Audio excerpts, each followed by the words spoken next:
to sort of really look at the different components of a career plan or map. And that's the second page of these bright ideas. And I'm typically a fan of saving trees and using less paper, but I wanted to make sure you had a lot of surfaces to write on, so I didn't make these front back. If you like this, actually, if you're kind of drawn to this format, I can send you more blank ones of these. I actually kind of like it myself. So what we've just done is we've started to try to articulate the purpose that we're going to contextualize all of this, our values and our purpose. And that's what would go, you'd pick one of your values and one of your purposes. And we're going to start moving into writing realistic goals, and then very specific prioritized objectives and things. Now, I'm telling you right now, you look at the career planning literature, you look this stuff up online, and these words are all like back into and used in 50 billion different ways. I don't really care which term you use. The goal is to get to more actionable items.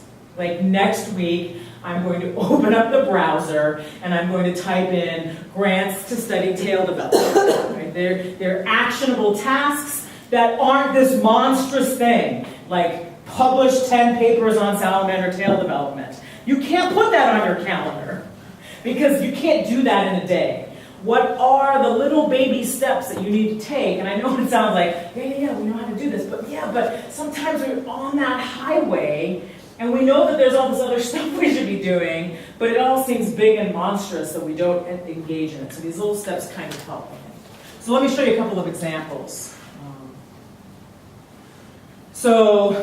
Maybe this is for a professor in environmental engineering. Their purpose is to contribute to the broader use of solar energy. Their goal that's related to this, and we haven't written goals yet, so we don't have those, is to establish a funded research program. Well, one of their objectives is to submit a grant proposal this semester. Okay. That means you have a plan. Okay, on Monday I'm going to call the grant manager. On March 15th I'm going to draft the blah, blah, blah. And then on April 1st I'm going to do these things. And April 15th, blah, blah, blah. Right? Okay. And I don't know if you have to give this to somebody else and say, Shane, can you just like email me these deadlines and be like, are you working on that? You know, like maybe that's what your mentor can do for you. And be like, can you just email me? I'll do it for you, Joan. That's my mentee. Like, I'll keep him on a schedule because a lot of it's about what's intrinsically motivating us versus extrinsic motivation, and what we work on is a lot of times what the extrinsic motivators are. Even though we know that tenure and promotion is kind of an extrinsic thing, it's also an intrinsic thing. But there's so many other things that seem so far away, or whatever your next career goal is, seems so far away. But if I'm emailing John and you're like, dude, did you send out that paper? I'll take a look at it. You know? Whatever it is that holds you accountable, you got to start trying to figure out what that is. Okay? And for me, something like this would really work. Somewhat. So you try to create a process and a system tied to benchmarks. You want to try to create a list of activities, doable things, that you can integrate into your workflow this semester, over the summer, next semester. And I would say you don't want to get to this level of granularity, for 3 years out.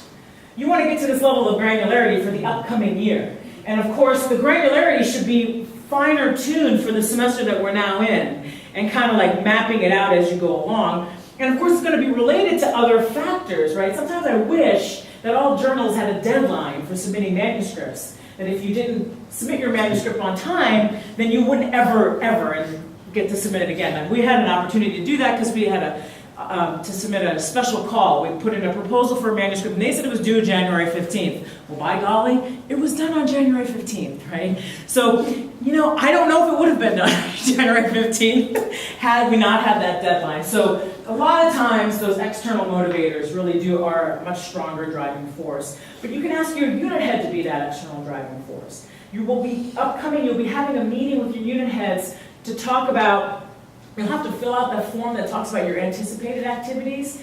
And I learned really early on that I wanted that to be a way for my unit head to hold me accountable. Like, I expect you to ask me about these things the next time I meet you. And that is, in fact, why one of the manuscripts I now can list on my CV is there, because it was such a monstrous task that I just wasn't chunking it out. And in order to get it done, I had to chunk it out. And once I chunked it out, I was able to actually sit in her office. I can't even tell you how happy I was the day that I was able to tell. So our interim department head, Judy Diltz, who's now retired. I got the paper published. And she was like the first person I wanted to show because nobody else cared except for me and my co-author. Like the journal doesn't care that I submitted. Well, they're happy, but there was no, the planet wasn't going to stop swirling. My students weren't going to stop learning. But it was just like, finally, and it took that kind of perseverance. So here's one example. Here's another example. I don't know what all those are, sorry. Here's another example of a mid-career faculty member, which we all hope to be at some point, or wish we were again. Maybe your purpose is to provide academic leadership in math education. Your goal then would be to serve in a departmental leadership role, and then your objective is to engage in leadership development activities. You then map that out, that you're going to create an administrative profile, I think I'm going this way, seek office in some organization. Maybe you want to eventually serve on the PAC, and then you take one large CFI activity. This is a Madison Career Fellowship. We oftentimes have them on different leadership topics. Okay. So that's what's sort of laying out in front of you is this opportunity to kind of, again, create this process and system tied to your benchmarks and your goals, plotting your activities. And so you have essentially a different one of those for each one of your values. Now, hopefully we didn't come up with 100 values because that's kind of ridiculous to try to articulate all of those. And different ones of your values are going to require different amounts of your attention as your career flows, and they're going to change. And it's okay.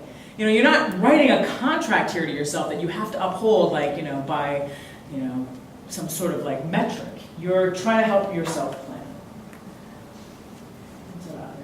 So, here's your workshop. That's how you put those things in here. Here's your your worksheet. And then here's an opportunity for you to give it a go. So pick one of your values.